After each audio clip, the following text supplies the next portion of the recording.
नमस्ते दोस्तों, आपका डीके नोवेल स्टोरी में स्वागत है। एपिसोड 87 प्राचीन चीजों की नीलामी। ब्लैक सिटी के सम्राट नीलामी घर का विशाल सभागार, चारों ओर रोशनी की चमक, लग्जरी से सजा मंच और हॉल में बैठे प्रतिष्ठित व्यापारी व योद्धा। हर कोने में सख्त सुरक्षा तैनात है। मंच पर खड़ी है अलीना, नीलामी घर की प्रमुख, जिसकी खूबसूरती और गरिमा सबका ध्यान आकर्षित करती है। अलीना मंच से, स्वागत है सभी मेहमानों का। आज की नीलामी कुछ खास है। यहाँ रखी हर चीज दुर्लभ और अनमोल है। चलिए शुरुआत करते हैं तीसरे सामान से। यह एक प्राचीन कढ़ाई। इसकी शुरुआती कीमत है 15,000 सोने के सिक्के। कढ़ाई मंच पर लाई जाती है। साधारण सी दिखने वाली गहरे काले रंग की प्राचीन कढ़ाई थी। उसे कढ़ाई की तलहटी पर कुछ धारियां बनी हुई थी, जो गहरे लाल रंग की थी। वह देखने में किसी ज्वाला की तरह नजर आ रही थी, जो किसी भी चीज को जलाने के लिए तैयार हो। लेकिन कढ़ाई एक हैंडल टूटी हुई थी। वहां हलचल मच जाती है। Whip room no. 2 में बैठा गहरे काले कपड़े पहने रुद्र की उस कढ़ाई पर नजरें टिकी हुई थी। उसे पहली नजर में ही युवा कढ़ाई उसे पसंद आ गई थी और उसके ऊपर बनी हुई ज्वाला की कलाकृति उसे और भी प्राचीन एहसास दिला रही थी। कोष्टक. रुद्र मन ही मन मुस्कुराते हुए कहा, ये कढ़ाई तो बिल्कुल वैसी है जैसी मुझे चाहिए थी। इस कढ़ाई को देखकर ऐसा लग रहा है कि यह मेरी वैद्य ज्वाला को आसानी से सहन कर लेगी और अच्छे से गोली भी तैयार हो जाएंगे। तभी रुद्र के कमरे की बिजली कम ज्यादा होने लगती है और टेम्परेचर कम होने लगता है और फिर कमरे में सफेद कोहरा फैलने लगता है और फिर उसे कोहरे से एक बूढ़े आदमी की आवाज आती है, रुद्र, यह कढ़ाई तुम्हारे वैद्य के सफर के लिए बहुत जरूरी है, तो इस कढ़ाई को जाने मत देना। और फिर जैसे वह आए थे वैसे ही वापस गायब हो जाते हैं। रुद्र घबराई हुई आवाज में, आचार्य आप भी ना, कभी तो सीधी तरह आया करो, खामाखा डरा दिया। फिर अपनी नजरें उसे कढ़ाई पर टिक जाती है। व्यापारी एक मुस्कुराते हुए, कढ़ाई टूटी हुई है, लेकिन अलीना जी के कारण इसकी कीमत तो बढ़ानी ही चाहिए। 20,000। व्यापारी 2 मंच की ओर इशारा करते हुए, 25,000। अलीना जी की मुस्कान का असर तो देखिए, क्या माल है। रुद्र धीरे से मुस्कुराते हुए अपने आप से बुदबुदा है और शांत स्वर में बोली लगाता है, ये लोग कढ़ाई नहीं, ख्वाब खरीद रहे हैं। ठीक है, मैं देखता हूँ। 30,000। भीड़ में हलचल बढ़ जाती है। रुद्र की आवाज में आत्मविश्वास है। अलीना मंच से, 30,000 की बोली, क्या इससे ज्यादा की बोली कोई लगाएगा? लेकिन कोई और उसके लिए बोली नहीं लगता है। अलीना घोषणा करते हुए, ये प्राचीन कढ़ाई रूम नंबर 2 के नाम हो जाती है। अब मंच पर शाश्वत ढाल लाई जाती है, जिससे हॉल में जोश बढ़ जाता है। अलीना बड़ी सी मुस्कान लिए हुए, यह शाश्वत ढाल परमवीर रैंक 5 सितारे वाले योद्धाओं के वार को भी सहने में सक्षम है। शुरुआती बोली 40,000 सोने के सिक्के। बोलियां लगने लगती हैं, लेकिन रुद्र न तो इस वस्तु में रुचि दिखाता है, न ही उसकी निगाह इस पर टिकी है। वह बस अपनी कढ़ाई की ओर देख रहा है। रुद्र खुद से, कढ़ाई पुरानी है, लेकिन इसमें कोई राज छिपा है। शायद सही मौके पर यह सब बताएगी। शाश्वत ढाल की नीलामी 1,00,000 सोने सिक्के से खत्म होती है और यह एक शक्तिवीर रैंक के योद्धा के नाम हो जाती है। मंच पर अब जादुई मौन घंटा रखा जाता है। इसकी खासियत सुनते ही हॉल में खलबली मच जाती है। अलीना, ये जादुई घंटा 500 मीटर के दायरे में किसी भी योद्धा को 30 सेकंड के लिए पत्थर बना सकता है। और आप सभी जानते हैं कि लड़ाई के दौरान कुछ पल भी आपकी जिंदगी बचाने के लिए काफी होते हैं। तो इसकी शुरुआती बोली 1,00,000 सोने के सिक्के से होगी। Whip room no. 11 में बैठा लूना, खूनी भेड़िया दल का सदस्य, आगे झुकता है। उसकी आंखों में लालच और उम्मीद की झलक है। लूना, खूनी भेड़िया दल का सदस्य, 1,20,000। टेंगरा तलवार दल का सदस्य, गंभीर स्वर में, 2,00,000। लूना गुस्से में, 5,00,000। लिली सुनहरा शेर दल का सदस्य, 10,00,000। अलीना मंच से, 10,00,000 की बोली, क्या इससे ज्यादा की बोली कोई लगाएगा? लेकिन कोई और उसके लिए बोली नहीं लगता है। अलीना घोषणा करते हुए ये मौन घंटा रूम नंबर 5 के नाम हो जाती है। एक बार फिर अलीना की खूबसूरत आवाज पूरे हॉल में गूंजती है और एक खूबसूरत महिला एक थाल में लाल कपड़े से ढक कर लाती है। अलीना उसे कपड़े को हटाते हुए सभी को दिखाती है। उसे कपड़े के नीचे एक गहरी सुनहरे लाल रंग का छोटा सा फल रखा हुआ था। उसमें से सुनहरी रंग की हल्की रोशनी निकल रही थी। अलीन बड़ी सी मुस्कुराहट लिए हुए अपने खूबसूरत आवाज में उसे फल के बारे में बताते हुए ये फल किसी भी इंसान की उम्र बढ़ा सकता है। इससे कोई भी अपना जीवन काल कुछ साल बढ़ा सकता है। इसकी शुरुआती कीमत 10 लाख सोने के सिक्के। हॉल की भव्य सजावट और चारों ओर की हलचल नीलामी के लिए उपस्थित लोगों के उत्साह को दर्शा रही थी। मंच पर अलीना लाल रंग के कपड़े में ढके हुए थाल को देखते हुए मुस्कुरा रही थी। उनकी आवाज पूरे हॉल में गूंज उठती है। अलीना मंच पर खड़ी होकर शालीनता से सम्मानित उपस्थित गण, आपकी प्रतीक्षा समाप्त होती है। प्रस्तुत है आज की नीलामी का सबसे खास और अनमोल करिश्माई फल। हॉल में सन्नाटा छा जाता है। अलीना थाल से लाल कपड़ा हटाती है। जैसे ही फल की सुनहरी चमक सबके सामने आती है, पूरा हॉल हलचल से भर उठता है। सुनहरी लाल फल से निकलती हल्की रोशनी सभी को सम्मोहित कर रही थी। अलीना भावनात्मक लहजे में ये फल जो किसी के भी जीवन को बढ़ा सकता है। ये किसी भी इंसान की आयु में वर्षों का इजाफा कर सकता है। इसकी शुरुआती कीमत 10 लाख स्वर्ण सिक्के। भीड़ में सरसराहट शुरू हो जाती है। व्यापारी एक दूसरे को देखते हैं। कई लोगों की आंखों में लालच और उद्देश्य झलकता है। योजक चिन्ह, योजक चिन्ह, योजक चिन्ह। व्यापारी एक आतुर होकर अपने साथी से, मेरे दादाजी के बिना हमारा पूरा व्यापार खत्म हो जाएगा।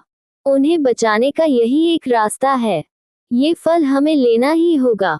व्यापारी 2 अपनी मेज पर हाथ मारते हुए, हमारे कुलगुरु इस फल के बिना जीवित नहीं रहेंगे। उनकी वजह से ही हमारा पूरा परिवार सुरक्षित है। मैं किसी भी कीमत पर यह फल लूंगा। व्यापारी 3 गंभीर स्वर में, ये फल मेरे पिताजी के लिए है।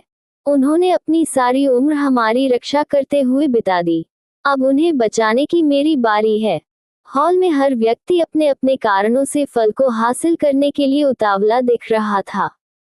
नीलामी शुरू होती है।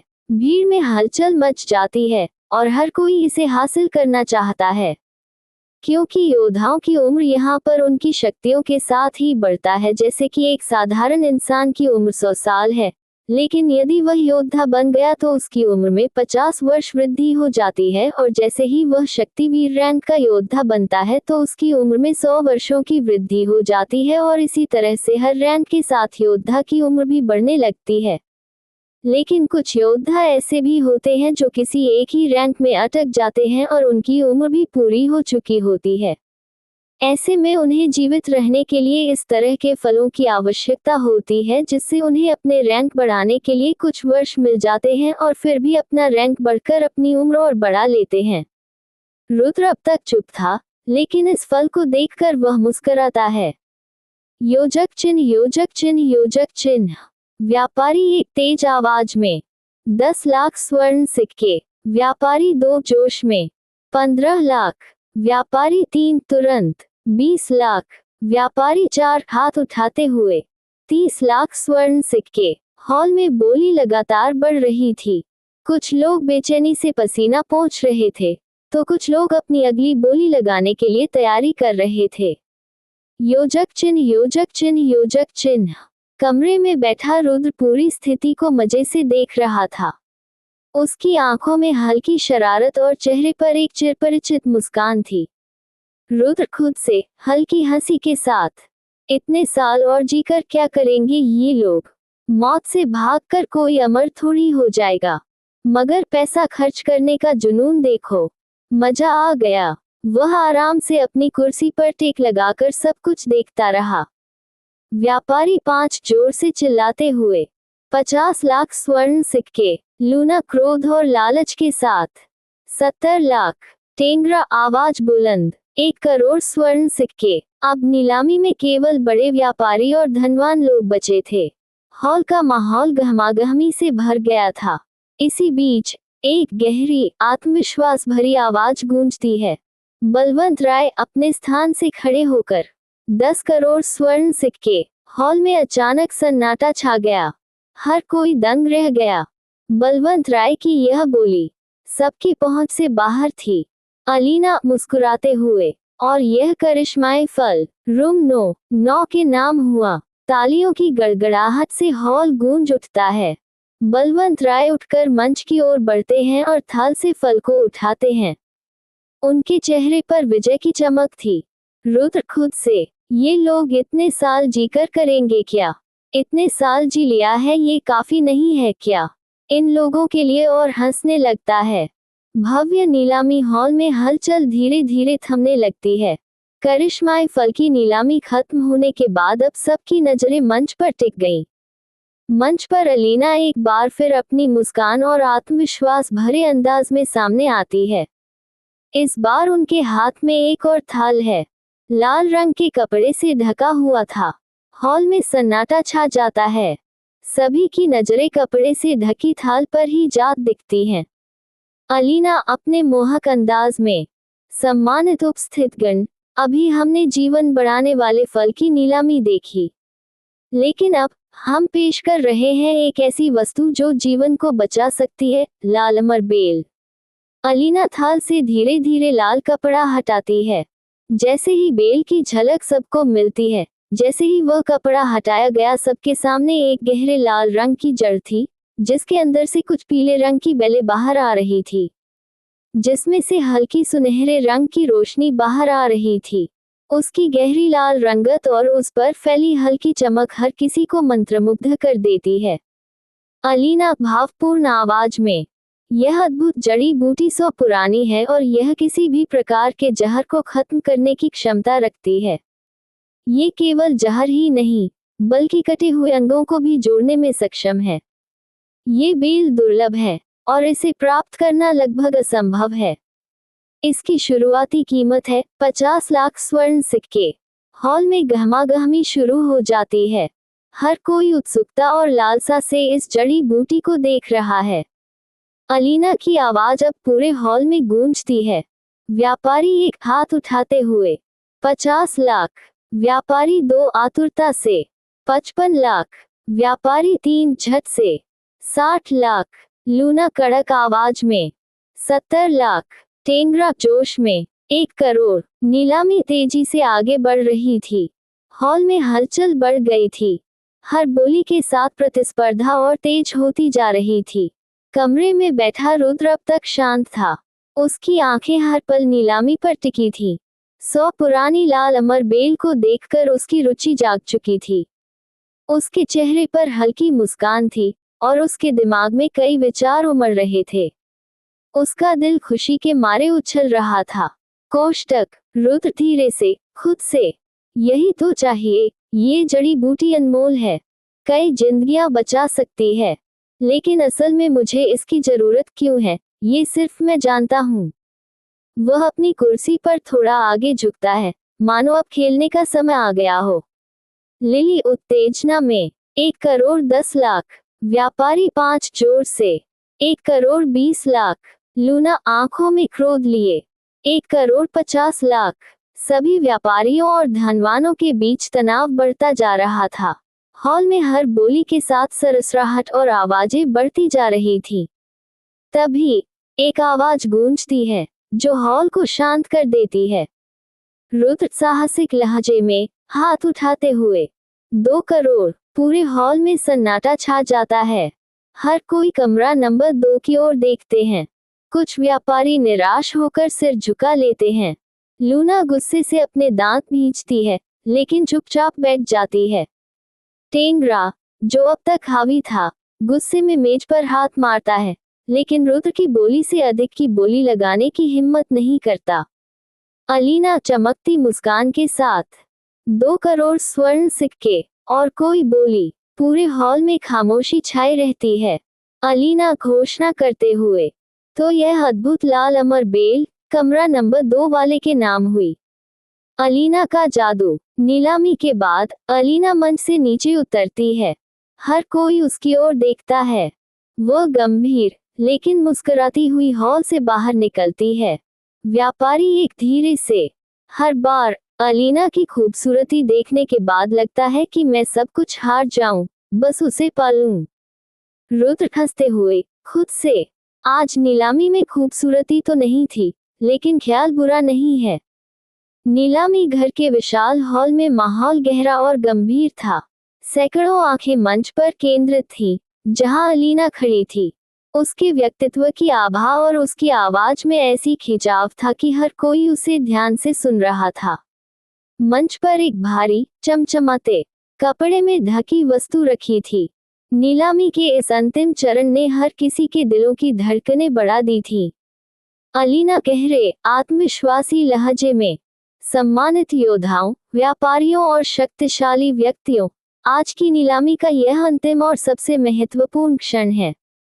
वह रुकती है, जैसे सभी को सांस रोकने का मौका दे रही हो। फिर मुस्कुराती है। अलीना, अब पेश है वह वस्तु जिसने इतिहास को बदला और भविष्य को आकार दिया। ये केवल एक तलवार नहीं, बल्कि इसे धारण करने वाले को अजेय बनाने वाला हथियार है, खूनी लाल तलवार। अलीना कपड़ा हटाती है। मंच पर रखी तलवार चमक उठती है। ये गहरे लाल रंग की थी, जैसे किसी योद्धा के खून से रंगी हो। इसकी धार इतनी तेज लग रही थी कि हवा भी इसे छूने से डरती। तलवार के हैंडल पर प्राचीन नक्श और नक्काशी थी, जो इसे और रहस्यमयी बना रही थी। अलीना दृढ़ स्वर में। इस तलवार की शक्ति के बारे में जितना कहा जाए, उतना कम है। इसे धारण करने वाले की रैंक में एक सितारा अतिरिक्त जुड़ जाएगा, और इसके अंदर छुपी तकनीक इसे साधारण हथियारों से अलग बनाती है। ये तलवार आपके दुश्मनों के लिए काल बन सकती है। सभी उपस्थित लोग अब पूरी तरह से उस तलवार की ओर खींच चुके थे। हॉल में एक सन्नाटा था, लेकिन ये सन्नाटा नीलामी की शुरुआत का इशारा था। अलीना, इसकी शुरुआती कीमत होगी 80 लाख स्वर्ण सिक्के। हर बोली कम से कम 1 लाख बढ़ानी होगी। तो आइए, यह ऐतिहासिक क्षण आपका इंतजार कर रहा है। लीली, सुनहरा शेर दल का प्रमुख योद्धा आतुरता से हाथ उठाते हुए। 90 लाख स्वर्ण सिक्के। लूना, खूनी भेड़िया दल का अगला होने वाले लीडर मुस्कुराते हुए। 95 लाख। व्यापारी एक जो पीछे एक कोने में छुपा हुआ था, उसकी पहचान रहस्यमयी थी। 1 करोड़। हॉल में हलचल मच गई। सभी लोग बोली लगाने वालों को गौर से देखने लगे, लेकिन कुछ लोग छायाओं में छुपे हुए थे। उनके चेहरे अस्पष्ट थे, लेकिन उनकी आवाजें भारी और गंभीर थीं। टेंगरा, तलवार दल का नेता, ऊंचा कद, काले कपड़े और चेहरे पर गहरी दाढ़ी। 2 करोड़। अब तक बोली लगाने वालों की संख्या बढ़ चुकी थी, लेकिन उनमें से कुछ रहस्यमयी थे। उनके कपड़े, चेहरे और यहाँ तक कि बोलने का अंदाज भी साधारण नहीं था। रहस्यमयी व्यक्ति एक काले हुड में छुपा। 3 करोड़। हॉल में सन्नाटा। कोई नहीं जानता था कि यह व्यक्ति कौन है। उसकी आवाज गहरी और ठंडी थी। रहस्यमयी व्यक्ति 2 जो मंच के ठीक सामने बैठा था, लेकिन किसी ने उसे पहले नोटिस नहीं किया। 4 करोड़। इस व्यक्ति की आंखों में अजीब चमक थी। उसकी उपस्थिति भयावह लग रही थी, लेकिन उसके पास धन की कोई कमी नहीं थी। लीली, मुस्कुराते हुए, लेकिन झिझकते हुए। 4 करोड़ 50 लाख। लूना, 5 करोड़। रहस्यमयी व्यक्ति 3 पीछे की छाया से। 7 करोड़। अब तक रुद्र बिल्कुल चुपचाप देख रहा था। वह अपने स्थान पर आराम से बैठा हुआ था, लेकिन जैसे जैसे बोली बढ़ रही थी, उसके चेहरे पर हल्की मुस्कान आने लगी। रुद्र खुद से। इतनी बड़ी बड़ी बोलियां सिर्फ एक तलवार के लिए। ये लोग क्या कभी अस्पताल, स्कूल या अनाथालय बनाने की सोचते हैं? हद है। वह अपनी कड़ाई को सहलाते हुए मुस्कुराता है। अब बोली लगाने वाले सिर्फ टेंगरा, लूना और 3 रहस्यमयी व्यक्ति रह गए थे। कीमत तेजी से बढ़ रही थी। टेंगरा जोश में चिल्लाते हुए। 15 करोड़। रहस्यमयी व्यक्ति 1। 18 करोड़। लूना, 20 करोड़। हर बोली के साथ तनाव बढ़ता जा रहा था। हर कोई जानता था कि यह तलवार केवल धन से नहीं, बल्कि शक्ति से जुड़ी थी। टेंगरा गुस्से में, पूरी ताकत से, 50 करोड़। पूरा हॉल सन्नाटे में डूब गया। यह अब तक की सबसे बड़ी बोली थी। कोई और आगे नहीं बढ़ा। अलीना जोश और गर्व से, 50 करोड़ स्वर्ण सिक्के, और कोई बोली। हॉल में पूरी तरह सन्नाटा। हर कोई कमरा नंबर 7 को घूर रहा था। ये टेंगरा का कमरा था जहां से वह बोलियां लग रहा था। अलीना आखिरी घोषणा करते हुए, तो यह ऐतिहासिक खूनी लाल तलवार कमरा नंबर 7 वाले मेहमान के नाम हुई। तालियों की गूंज और लोगों की बड़बड़ाहट का दौर शुरू हो गया। इसी बीच वह तलवार टेंगरा के कमरा नंबर 7 में पहुंचा दिया गया और टेंगरा उसे तलवार को अपने हाथों में लेकर हंसते हुए कहता है, अब हमारी ताकत और भी बढ़ जाएगी, तब मैं बताऊंगा उस खूनी भेड़िया दल को। और अजीब तरह से हंसने लगता है। उसकी आवाज पूरे कमरे में गूंज रही थी। रुद्र हंसते हुए, इतने पैसे में तो 3 अस्पताल और 5 स्कूल बन जाते, लेकिन इन्हें तलवार चाहिए। खैर, देखते हैं मेरी लाल अमरबेल और जादुई कढ़ाई का खेल। असली नाटक तो अब शुरू होगा। दूसरी तरफ अलग अलग कमरों में कुछ अलग ही खेल चल रहा था। सभी लोग नीलामी खत्म होने के बाद से ही अपने अपने लोगों को किसी काम से बाहर भेज दिया था। तो अब क्या होगा आगे, और क्या रुद्र का भी आगे कुछ जश्न देखने को मिलेगा। और क्या टेंगरा अपने खूनी तलवार के साथ कुछ कमाल दिखा पाएगा। आगे क्या होगा इस रोमांचक स्टोरी में जानने के लिए हमारे YouTube channel DK novel stories को सब्सक्राइब करें, ताकि आपको इस रोमांचक स्टोरी के नए एपिसोड का नोटिफिकेशन सबसे पहले मिले। और हमारे वीडियो आपको पसंद आई तो लाइक, कमेंट जरूर करें और आपके दोस्तों को ज़्यादा से ज़्यादा शेयर करें। Thank you for coming here. Please support me guys. और कमेंट करके बताएं कि स्टोरी कैसी लगी। अच्छी लग रही है तो भी, ना लग रही हो तो भी तभी तो मैं स्टोरी को कुछ अलग अंदाज में लिखेगा या कुछ बेहतरीन बनाने के लिए कुछ और सोचूंगा। इसलिए अपने लाइक और कमेंट जरूर करते जाएं और दोस्तों को शेयर करें।